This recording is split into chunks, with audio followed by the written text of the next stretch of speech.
In today's episode, I'm going to share with you what we've done for clients over the last 2 years, why we bought them properties in certain areas, how it fits in their portfolio, how good the asset was from an acquisition perspective, but also foreseeing the growth and knowing that they're going to perform. We've got figures here that I'm going to share with you where there's one particular property has doubled in value in 2 years. That's 100% capital growth. I've got a townhouse here, which in 2 years has performed at 72% capital growth, hundreds of thousands of dollars. I'm going to share 9 case studies here of properties, and the average here is 28% growth per annum for each year over the last 2 years.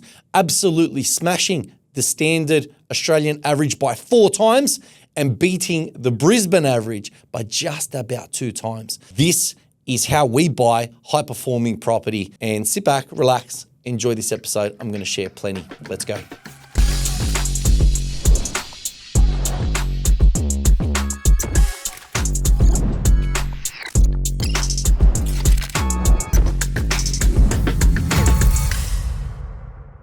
I'm so excited to share all these with you. Brisbane's performed at 31% capital growth over the last 2 years. We've averaged 28% for each year over the last 2 years. So we're just about doubling the Brisbane average because we're buying the right assets, right? We know what assets to buy within Brisbane that we know are going to perform, right? This is the difference between just buying a standard investment property or buying any type of property and calling it an investment property and having it be your investment property. It's knowing how to spot the value. This is something that I believe I do. I'm probably one of the best at this. I was going to say I'm the best, but it doesn't come across right. But look, let me get into it. Let me share it all with you. You be the judge. I'd love to see your feedback in the comments, what you think, but we're going to run through these deals and yeah, I'm just excited. Let's get into it. So in 2023, we've got 9 properties here that I'm going to share with you. Averages out at 28% per annum, primarily Queensland. 27% of our deals were on market, which means 73% were off market in 2023.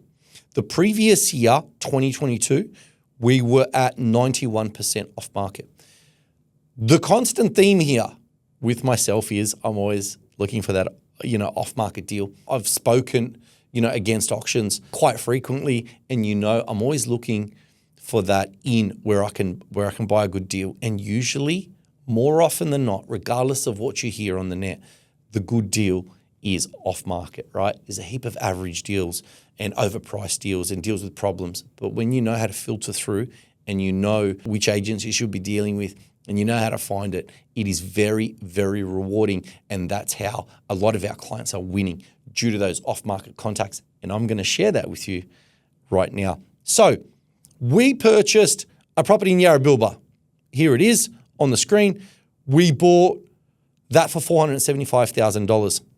This is for Vicky from Sydney. She's a rent investor. This is her second property with us. She's made just under $1 million in equity since working with us from 2021, purchasing one deal in Morayfield, which is a dual key for about $500K. That's now worth $1 to $1.1 million. She's used that equity to buy this other deal, which I'm talking about now in 2023 for $475,000.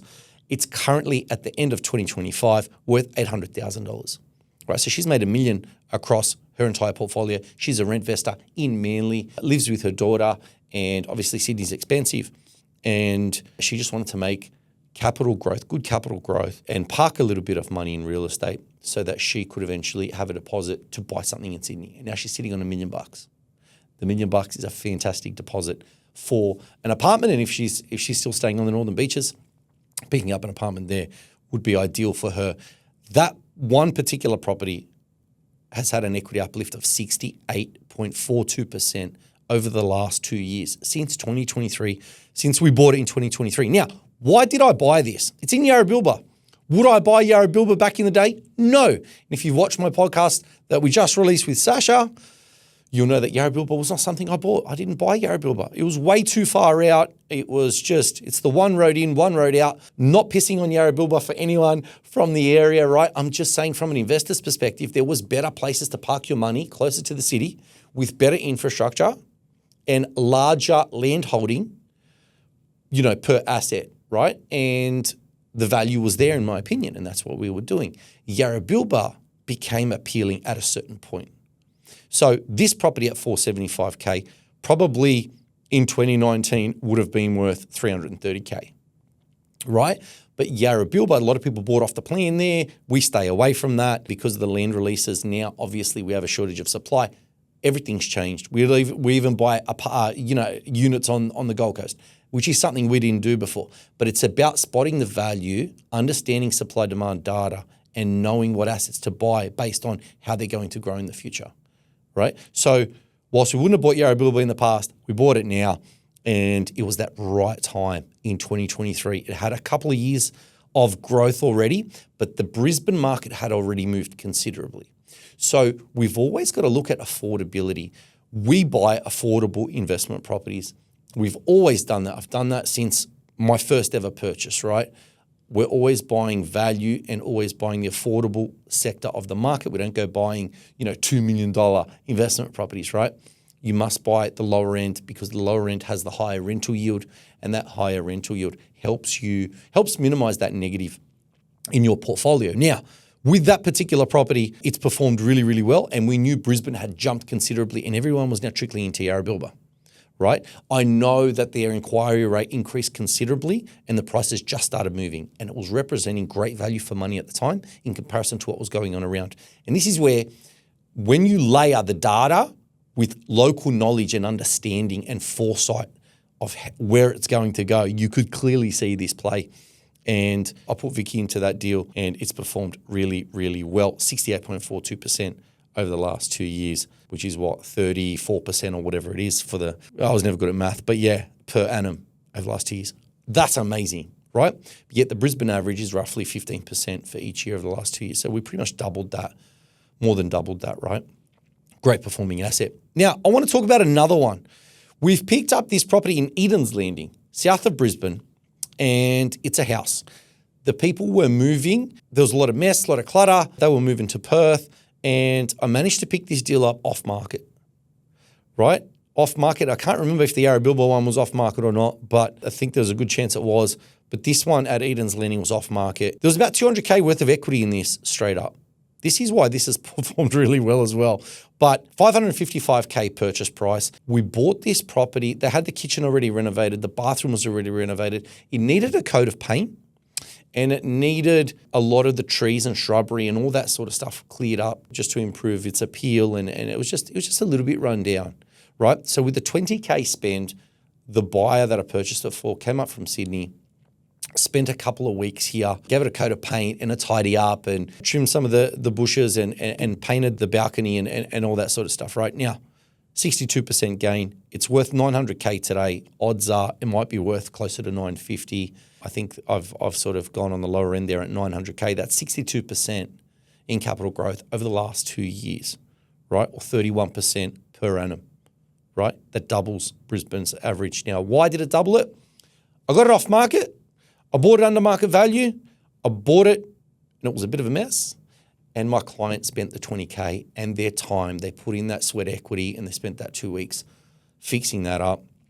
And honestly, when they finished it, it was worth somewhere between 700 and 750 straight up. So there's that instant equity. Plus the capital growth. It's just a good buy. And if you're prepared to do the work, those deals work out really well. Now, Young Street Gympie. This one was purchased for Paulie. Shout out to Paulie. He's been on our podcast before. He retired, worked with us since 2022. He just bought a few more deals actually, and he's going to pop up again shortly. But we bought this one. It's a rooming house. So you can have up to 5 bedrooms separately let in, this is the northern end of the sunny coast, or it's Gympie. Depends on, okay, this is one where, depends on where you're from. If you're from Gympie, I think you kind of sort of associate with the sunny coast, but then anyone from the sunny coast tries to disassociate Gympie with the sunny coast. We're not getting into that argument, right? But that is the law there. The point I was getting at is it's up to 5 bedrooms that you can let, and I think that's legal there, a Gympie City Council, Gympie Council, and 5 separate bedrooms, $1,150 a week rent he's getting on a $525K purchase on a subdividable block that is, I think it's 1,000 plus square meters. It's got 2 entrances, one from the front street, one from the back street. He can throw another, 3 bedroom or 2 bedroom. You can put a 2 bedroom granny flat if he gets away with it for cheap. If he wants to put a whole other dwelling on there, or maybe even put a second-hand house, move it in, put it on the block, as opposed to building. Construction costs are considerably expensive these days, especially in regional towns. So you could truck a house in, right? In 2 and just assemble it on site. There's options there, right, to increase that yield. But that property is now worth $800,000, and that's a 52% uplift on that property. This was a cash flow play for Paulie. This was the last cash flow play, I think, the second last cash flow play I bought before he retired. So that cash flow helped shore up his position a great deal just before he retired, I think about a year after this. Now, another purchase that I picked up, funnily enough, for the same gentleman, Mr. Paul, but we bought 2/32 Bath Street in Labrador. If you have a look at this deal, this was a cracking deal because it's not a typical 1 bedroom. It's like 1 bedroom plus an extra study type setup, right? So it's not a typical property, but it's now worth just under $650,000 and it's grown 82% in 2 years. I'm estimating we bought it a little bit under market value. The demand for this sort of stock has been absolutely crazy on the Gold Coast, right? Because we're still seeing, and this is my insight that I get by being a Queensland buyer's agent, is I get to see the amount of inquiry that comes in from people in Melbourne looking to still buy in Queensland. And they're inquiring on this sort of stock, this affordable stock. They're looking to just buy any apartment so that they can move up in 1 year, 2 year, 5 years, right? There's so many people in Melbourne that still have a plan to get out. I think this is something we're going to continually see. This particular deal has risen 82%, 41% per annum over the last 2 years. That is a crazy uplift on that particular property with a small entry price point of only $357K. Paulie loves the cheaper end properties. He likes to have the cheaper end properties with a higher yield, but he wants apartments. He wants townhouses. He doesn't want the headache of owning a house, having to cut trees down in the yard, having fence problems with neighbors. He likes the minimal maintenance strategy of buying assets that just don't give those headaches, and you just rent it out. It's just an apartment. It's got 4 walls, a kitchen and a bathroom, and he doesn't get too many maintenance calls. So that is his strategy, and that what we executed for him was done to a T, and it's produced those, really great results. Now, I want to talk about another one. This is 17 Diana Street in Marsden. If you want to look it up, we paid $592K for this property. Now, this was for Lee from Sydney. Lee is on the northern beaches of Sydney. He wanted to buy an investment property in Brisbane, but loved the idea of having a subdividable block of land attached to it. Now, we've picked this up for $592K. I promise you, I did not steal this property. I did not get it at a discount. I just bought a good quality asset. We paid market value for it. But we know what we bought. We bought something that is great for the future and that's going to perform, and it has performed for Lee. Now, breaking it down, why did we buy this particular one? We wanted a subdividable block of land. The house has enough site access to be able to subdivide. It has no easements. It has no trees on the block of land. It gently slopes to the front.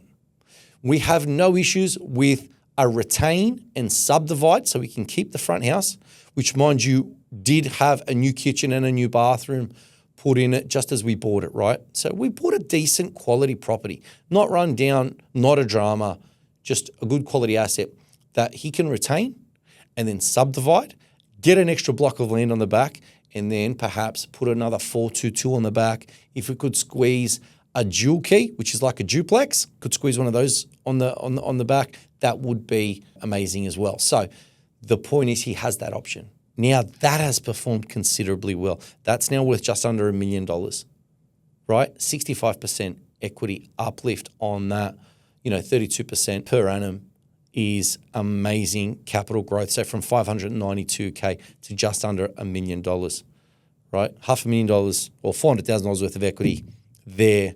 Solid. Very happy with it, with the ability to retain subdivide, but textbook perfect. It is textbook perfect where there is no drama. There's no easements. There's no trees. There's perfect side access. The front house is great. You retain it. You subdivide. Just textbook. Love it. And I had to repeat that one more time because they're hard blocks to find. You don't find that super easy. And yeah, when they pop up, you definitely buy. Now, townhouses don't grow. Have you ever heard that saying, right? People talk about townhouses don't grow, apartments don't grow. Everything grows at the right time of the cycle. It's up to you as an investor to know when the time of that cycle is. When is the right time to buy it? What's the demand supply look like? What's the local market doing? What's affordability like? And is it the right time to buy that asset? I'm going to give you an example of how these are sold. This particular one is in Stewart Road in Griffin. It's on the north side. It's just under North Lakes. For those of you who want to check it on a map, we paid $440,000 for this one. These sold brand new between $350,000 and $400,000 10 years before this. So 2010 to 2013, these are all selling for $350,000 to $400,000, brand new off the plan. At the wrong time of the cycle, buying brand new, the people that bought these assets held them at the wrong time for those 10 years, had no capital growth because they bought it at the wrong time. After we seen the Queensland market boom and we were buying plenty of houses, we seen the opportunity to buy townhouses. And we were buying them for pretty much the same money that these people paid for, 10 years earlier. But yet we still have a new asset. It's only 10 years old, right? So there's minimal maintenance and effort to hold an asset like this if it's managed correctly and you've got a good property manager. For $440,000, we picked this up. I honestly believe we got this $60,000 under market value probably at the time. We absolutely came in it was just cheap. It was just a great deal. And it's currently worth $760,000. There's a $760,000 comparable now in Marumba Downs. Marumba Downs opposite to Griffin. These are now going for that money. They're going to hit $800,000 soon, right? 72% uplift on a 3-bedroom townhouse on the north side of Brisbane that we picked up. Granted, the prices didn't go up 72%. There's a little bit of under market value there, and that's just buying well. And I make no apologies for that. We buy well for our clients all the time. But the goal here is to buy the right asset in the right market, right? When we score it under market value and we get it cheaper, that's great. That's the bonus. It shouldn't be your sole reason for going out and buying property, especially in the market the way it is. And with the data we have right now, you can buy properties that at market value anywhere in the country that will grow based on the right supply demand metrics and good fundamentals. And these properties will grow and get you that equity. It's that little bit, it's that added sweetness, right? It's the icing on the cake when you do pick something up $50,000 under market value.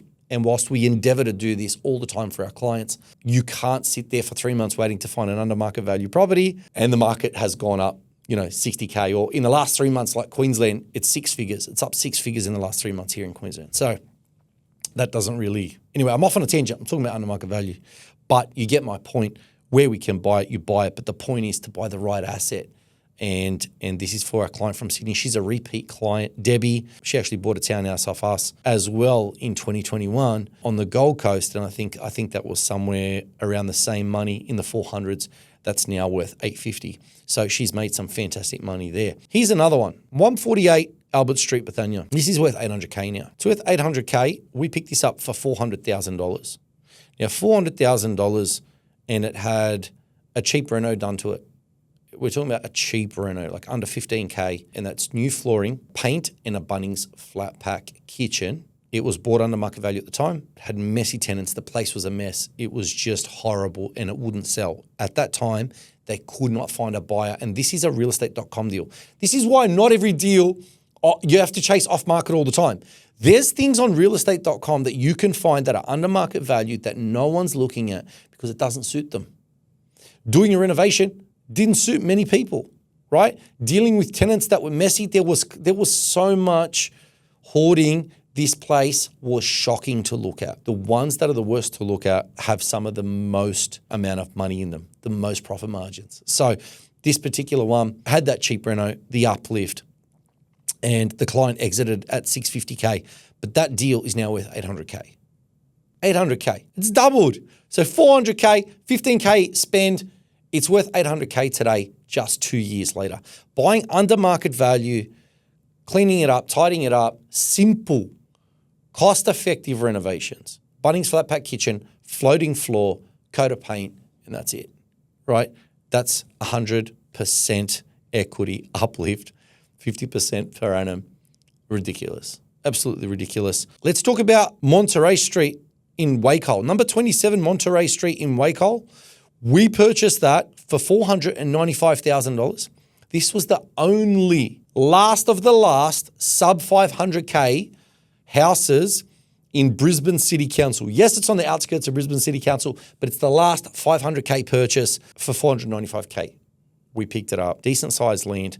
The property was clean. It had a coat of paint, had nice flooring. Yeah, it was the last sub 500. That's now worth $850K today. 71% equity uplift in 2 years for that particular client, right? And that particular client is from Sydney, a friend of a friend's dad. He wanted to put some money in Queensland. It was a lot more affordable than Sydney. And they obviously know that this is what I do. And I've bought that for him at $495,000. It's now with $850. So what's that? 35% capital growth per annum, right? Brisbane's averaged 15. The Australian property market's averaged 7. To put that into perspective, that's what we do. There's no renovations on that.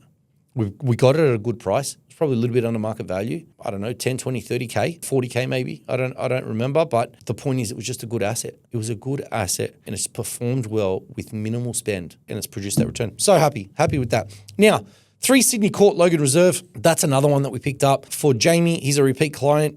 Just buys properties consistently. We've purchased for him in Perth, purchased for him in Brisbane, purchased for him in the north side of Brisbane, and he's picked up quite a few. But this particular one for Jamie is, we paid $630,000 for it. It's now worth $900, probably plus, somewhere between $9 and $950, right? So it's a 42% equity uplift, and he's got just under $300,000 in that property. And honestly, yeah, that's performed really well. I think he's made like $400K out of the Perth one we bought him. I think he's already made $300K or so from the one in North Lakes that we bought him at the start of the year.